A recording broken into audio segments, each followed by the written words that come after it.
नमस्कार दोस्तों, स्वागत करता हूं यूट्यूब चैनल एवरीथिंग हिंदी पर आपका। दोस्तों आज हम आपसे बात करने वाले हैं आपके पूछे गए कुछ इंपॉर्टेंट सवालों के बारे में।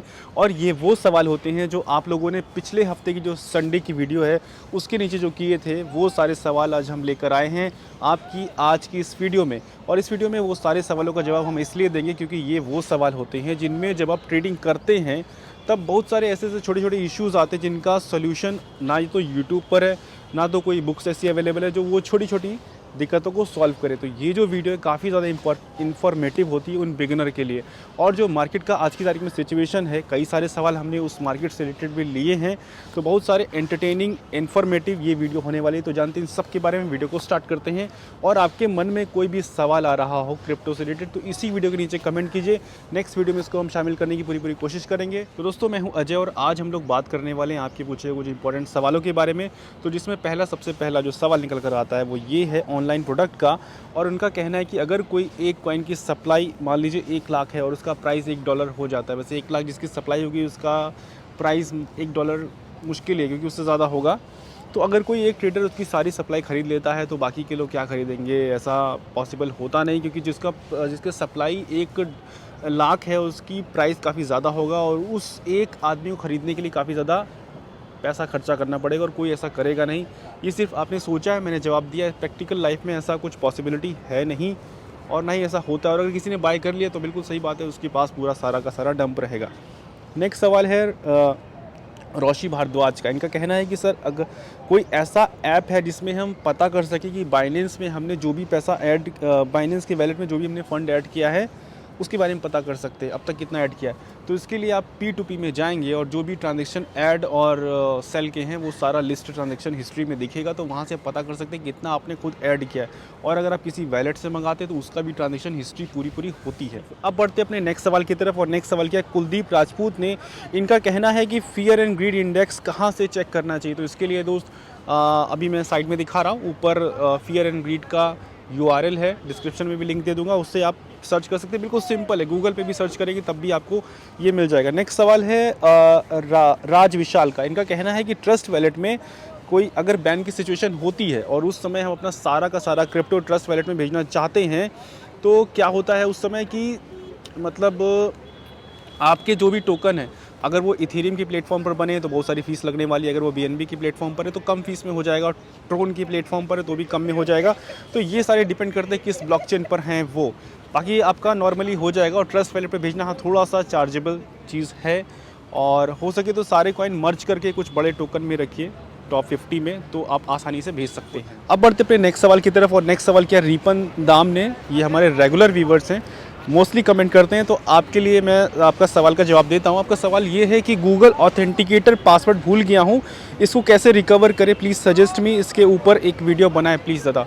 तो वीडियो तो इसके लिए मेरे ख्याल से ज़रूरत नहीं है। बाकी आपका जो इश्यूज़ है, आपका इशू ये है कि गूगल ऑथेंटिकेटर आपका दिक्कत आ रहा है, तो उसका जवाब यही है कि हर एक के सपोर्ट में आपको कांटेक्ट करना पड़ेगा क्योंकि ये एक मेजर कंसर्न है। इसकी वजह से आप अपना वैलेट को यूज़ नहीं कर पाएंगे। तो इसके लिए आपको जितने भी एक्सचेंज हैं उन सब के सपोर्ट में कांटेक्ट करना पड़ेगा। यही एक इसका सॉल्यूशन है और कोई सॉल्यूशन नहीं है। बाकी हाँ मैं समझ रहा हूँ गूगल ऑथेंटिकेटर काफ़ी ज़्यादा दिक्कत वाली चीज़ हो, जिनमें कंपलसरी हो बस उन्हीं को ही यूज़ करिए, बाकी अदरवाइज़ को इग्नोर कीजिए, ये सबसे बेस्ट रास्ता है। अब बढ़ते अपने नेक्स्ट सवाल की तरफ। और नेक्स्ट सवाल है सुनील वघेला का। और इनका कहना है कि मैंने पैनकेक स्वैप पर स्टेकिंग किया है, अगर मैं अपना वैलेट डिस्कनेक्ट कर दूँ तो क्या मेरा स्टेकिंग स्टॉप हो जाएगा और फिर से मुझे स्टेकिंग का चार्ज लगेगा? देखिए पैनकेक स्वैप पर या किसी भी डिसेंट्रलाइज्ड डेस्क पर अगर आप स्टेक करेंगे तो एक बार अगर आपने अपना वैलेट कनेक्ट किया है और वहाँ पर स्टेक किया है तो बस वो उनकी ज़िम्मेदारी है।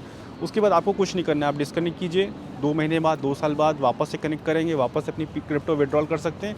उसके बाद आपको कुछ भी नहीं करना है, वो सब सिंपल है। अब बात करते हैं अपने नेक्स्ट सवाल की तरफ। और नेक्स्ट सवाल क्या है, बसंत कुमार ने। इनका कहना है कि सर क्या मैं एक ईमेल आईडी से, एक जीमेल आईडी से कई सारे एक्सचेंज पर अपना अकाउंट क्रिएट करता हूँ, पासवर्ड डालता हूँ और वो पासवर्ड लगभग सेम होता है, सभी का होता है, और क्या एक्सचेंज वाले आपकी पोर्टफोलियो एक्सचेंज के पास है तो एक्सचेंज हमारा क्रिप्टो उड़ा नहीं सकते?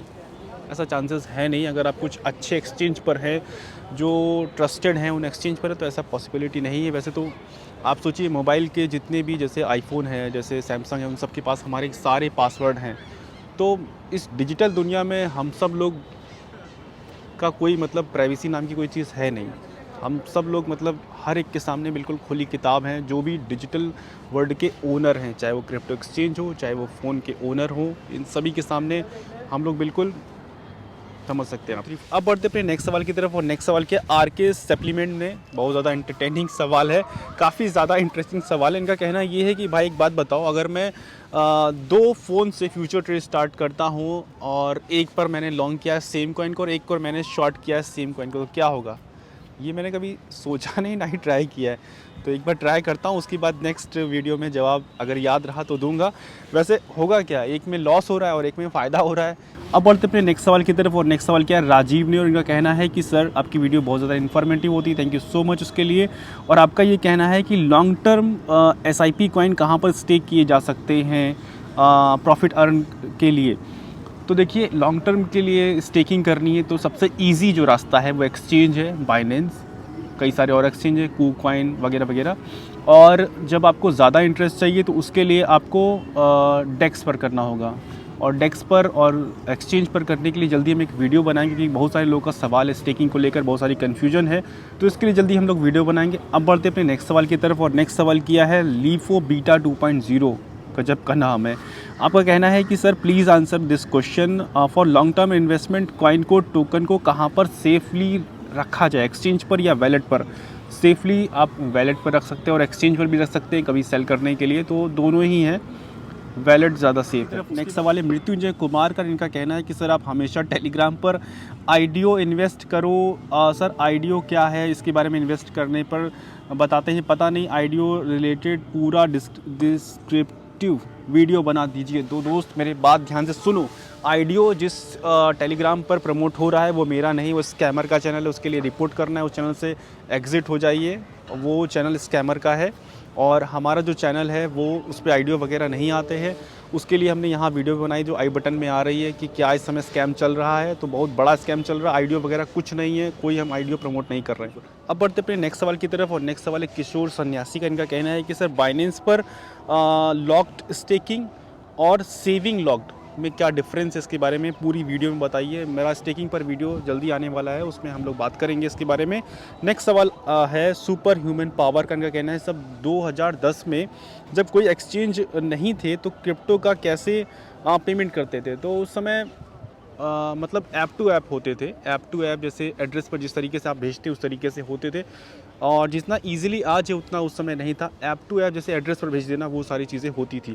नेक्स्ट सवाल है रिलैक्सिंग म्यूज़िक का, अगर ट्रस्ट वैलेट इंडिया में बैन हो जाता है तो क्या हमारा वैलेट में रखी हुई क्रिप्टो भी सेफ़ है क्या? देखिए, अगर बैन हो जाता है तो जो ट्रस्ट वैलेट में अपलोड जो आपने भेज दिया है वो वहाँ पर स्टोर रहेगी, बहुत सारे और रास्ते निकलेंगे, फिलहाल अभी ऐसा सिचुएशन नहीं आने वाला है। अब बात करते हैं अपने नेक्स्ट सवाल की तरफ, और नेक्स्ट सवाल है राजू ने किया है, इनका कहना है कि कोई भी मीम कॉइन अचानक से जिसका प्राइस 0001 है, अचानक से उसमें स्पाइक आता है और फिर वो वापस से अपनी उसी प्राइस पर आ जाता है, तो ऐसा क्यों होता है? कई बार ऐसा होता है कि मीम कॉइन में थोड़ा सा भी अगर ज़्यादा बाइंग आ जाती है तो एकदम से उसके प्राइस में अप आता है। ये मोस्टली पंप डम कॉइन होते हैं उनमें आता है, और नॉर्मल जो टोकन होते हैं उनमें नहीं आता है। अब बढ़ते पे नेक्स्ट सवाल की तरफ, और नेक्स्ट सवाल है सलमान का। इनका कहना ये है कि बाइनेंस पर इन्होंने P2P किया था, गूगल पे से इन्होंने पेमेंट प्रोसेस किया था, और जब तक आपका प्रोसेस होता, क्योंकि हर कोई नया होता है बाइनेंस में, तो उस समय जब तक आपने प्रोसेस किया तब तक आपका टाइम आउट हो गया, और जो वेंडर सामने था उसका वो लाइन से हट गया, और आपका पेमेंट शुरुआत में तो प्रोसेस में था बट बाद में पेमेंट हो गया। तो अभी आपको करना ये चाहिए, सबसे पहले तो बाइनेंस में जाके सपोर्ट में कांटेक्ट कीजिए कि मेरे साथ ऐसी ऐसी दिक्कत आई है, पहला काम। दूसरा काम, जो लोग बाइनेंस पर P2P करते हैं और किसी से पैसा ऐड कराने के लिए मांग रहे, तो सबसे पहले आप उसको प्रेस कर दीजिए आई सबमिट, क्योंकि आपको जब लगता है कि अगले आप 5-10 मिनट में पैसा भेज देंगे तो आई पेड दबा दीजिए, तो उसके बाद क्या होगा कि वो वेंडर वहाँ से जा नहीं सकता है। मैक्सिमम टाइम ऐसा करते हैं वेंडर की, क्योंकि वो जानते हैं कि सामने की तरफ जो आदमी है वो नया है, क्योंकि उनके पास ये लिस्ट दिखती है कि इसने कितने ऑर्डर लिए हैं, तो वो इस तरीके के खेल कर जाते हैं। तो यहाँ पर आपको जब लग रहा है आपको 5-10 मिनट में आप कर लेंगे, जब लग रहा है 5-10 मिनट में कर लेंगे, बात ध्यान रखिए। आपको लग रहा है आपका टाइम और ज़्यादा लगेगा, तब थोड़ा सा मुश्किल हो जाएगी, क्योंकि आपका भी फ़ंड वहाँ पर लॉक हो सकता है, बहुत सारी चीज़ें हो सकती है, बाइनेंस अकाउंट लॉक हो सकता है। तो वहाँ पर सावधानी ये रखनी है कि जब आपको लगता है 5-10 मिनट में आप कर लेंगे, तब आप आई पेड कर सकते हैं। अब बढ़ते अपने नेक्स्ट सवाल की तरफ, और नेक्स्ट सवाल किया ब्रिज शर्मा ने। इनका कहना है ग्रेट इन्फॉर्मेशन, क्या सर हम कभी मिल सकते हैं? बिल्कुल मिल सकते हैं मेरे दोस्त। हम जल्दी कुछ ना कुछ ऐसा प्लान बनाते हैं जिससे कि जो लोग मिलना चाहते हैं उनके लिए कुछ ईज़ी किया जाए, कुछ ऐसी प्लानिंग किया जाए। जल्दी इस वीडियो के माध्यम से हम आपको बताएंगे कि कैसे क्या कुछ मेरे दिमाग में आइडिया आ रहा है। तब तक के लिए दोस्तों उम्मीद करता हूँ ये वीडियो पसंद आई होगी आप सभी को, और जिन लोगों के सवाल इस वीडियो में शामिल नहीं कर पाया उनसे मैं माफ़ी चाहता हूँ। और आपके मन में अभी भी कोई और सवाल आ रहा हो तो इसी वीडियो के नीचे कमेंट कीजिए, नेक्स्ट वीडियो में इसको हम शामिल करने की कोशिश करेंगे। और तब तक के लिए वीडियो को देखने के लिए धन्यवाद। वीडियो को लाइक कीजिए, चैनल को सब्सक्राइब कीजिए, स्कैमर से बच के रहिए, किसी को भी पैसा हमारे नाम से नहीं देना है। ध्यान रखिए, क्रिप्टो से रिलेटेड सवाल इसी वीडियो के नीचे कमेंट कीजिए। नेक्स्ट जो संडे आने वाला है उसमें आपके वीडियो को आपके सवालों को शामिल करने की पूरी मैं कोशिश करूँगा। थैंक यू सो मच दोस्तों वीडियो देखने के लिए।